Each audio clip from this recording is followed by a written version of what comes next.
venons d'examiner en séance le programme de stabilité 2013-2017. C'est un document budgétaire que chacun des pays doit soumettre à la Commission européenne. Mais de tels documents ont tendance à faire oublier qu'avec la Commission des affaires européennes de l'Assemblée, c'est au quotidien que nous travaillons à construire une autre Europe. Je vais vous donner un exemple.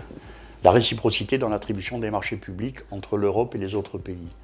En Europe, 85% des marchés publics sont ouverts aux autres pays, alors que seulement 32% des marchés américains et 28% des marchés japonais le sont.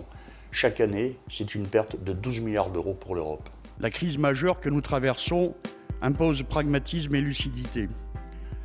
Nous ne pourrons pas rétablir l'équilibre de notre balance commerciale, si dégradée ces 10 dernières années en France, si l'ouverture des marchés européens à des pays tiers n'est pas totalement réciproque, et ce constat vaut aussi pour l'Union dans son ensemble.